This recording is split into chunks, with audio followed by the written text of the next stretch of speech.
Morning, everybody.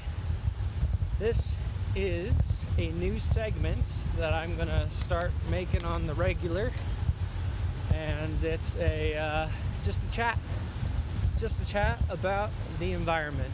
It's something that I really care strongly about, and I've been trying to do my best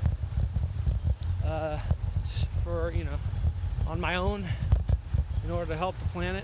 Last few years, very gung-ho, and I think we need to no longer be afraid of having the conversation about the environment and our planet. So I'm going to post these clips on Instagram TV, maybe my YouTube channel, and so I thought this first one would be good, just to kind of explain how I got into what kind of sparked my interest in the environment. When I was a kid, the first thing I ever kind of remember thinking about the environment was I was in a little musical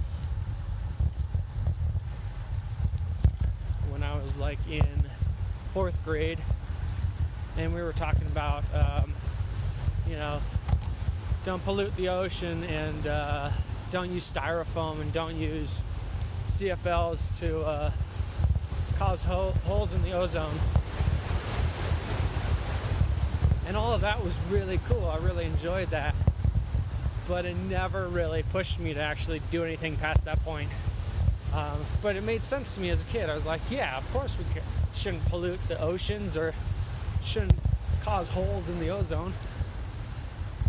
But still, yeah, so that was my first memory of anything that really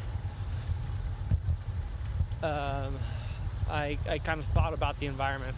But then when I was middle school to high school age, if somebody brought up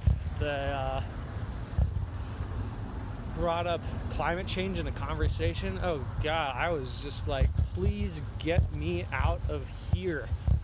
I did not want to, didn't even want to acknowledge that it exists. I was just like, that's something that is out of my scope,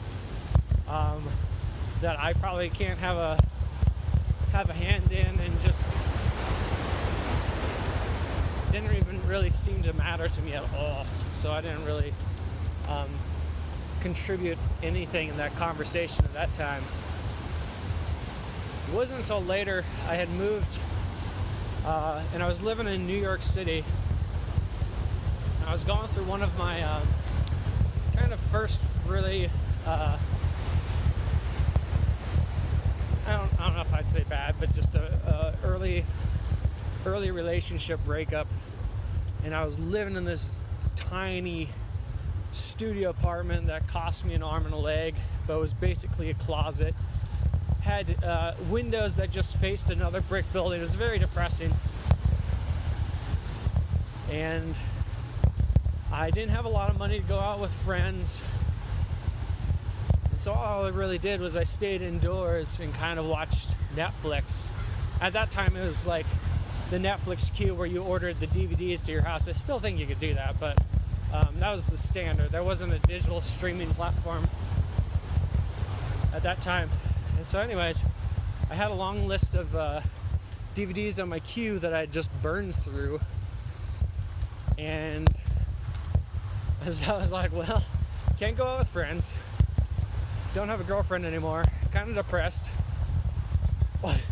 How do I entertain myself? And I was like, all right, well, I'm going to expand my Netflix queue. And I was like, I'm going to check out documentaries. Documentaries are not things that I traditionally watch. And so at that time, I rented a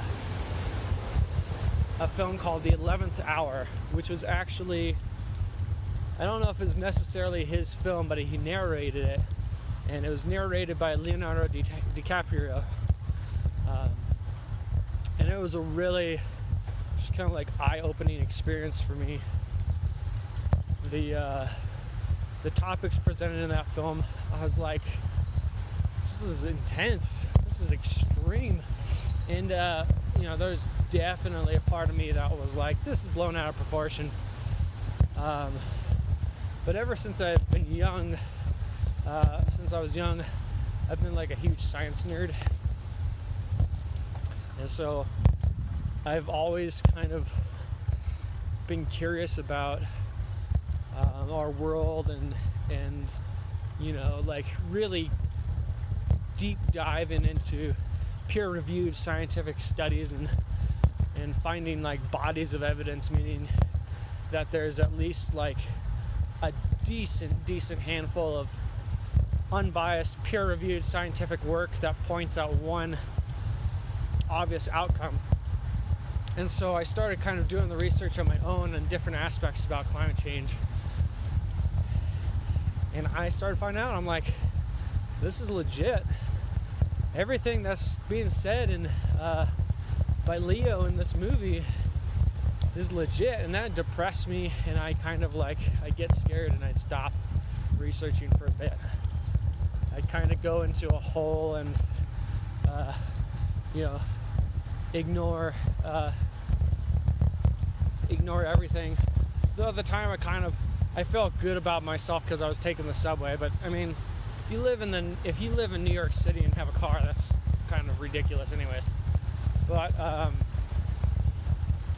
so I still wasn't doing much, even though I'd watched this documentary and done some research. But I think kind of that process of researching really made me miss nature. And so that was kind of one of the reasons probably that led me to move back to Colorado, where I'm originally from, to just get some more green back in my life. And so it wasn't a few years later when I was back in Colorado that I met my wife, and she is, when we first started dating, she's very passionate about, she still is, very passionate about humanitarian rights. And so we'd have these long conversations about humanitarian rights, but she never kind of touched on the topic of climate change. I'm like, well, if, you care this much about, these rights, have you ever thought about climate change and what it's going to do to our entire population if we don't come together and focus on that? And so we had these dialogues back and forth together, and that's when we together started going and seeing more documentaries, and we just have the conversation more often, which I think is necessary. It's absolutely necessary these days. People are afraid to have the conversation. It's like it's almost taboo, climate change. And so anyways, we started having that conversation more. We started going to more documentaries, and then one moment really hit me. For some reason, we went and saw this documentary. I'm horrible with names, but I want to say his name is Matthew Fox. Is the director and creator of this movie,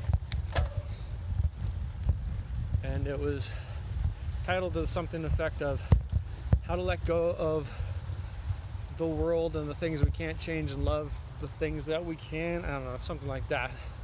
It's a really good movie. I'd highly recommend it. But there's this moment when he is, they go out to China to check out the levels of pollution. And there's this moment when they head to the Great Wall of China. And he breaks down on the Great Wall and just says, how can I sit around on the couch and feel good about myself when all this stuff is going on in the world? And that for some reason just really hit me and kind of sparked me in the action. It took years and years, and then finally just took this moment of this dude crying on the Great Wall, and then it kind of stuck with me. I don't know why, but so yeah, that's basically it. After that moment, I've started getting involved. Started taking classes at university, environmental studies, and then I've also volunteer with the Climate Reality Project. I'm a trained climate reality leader, and kind of been focusing more and more on what I can do. This bike ride, I bike to work every day,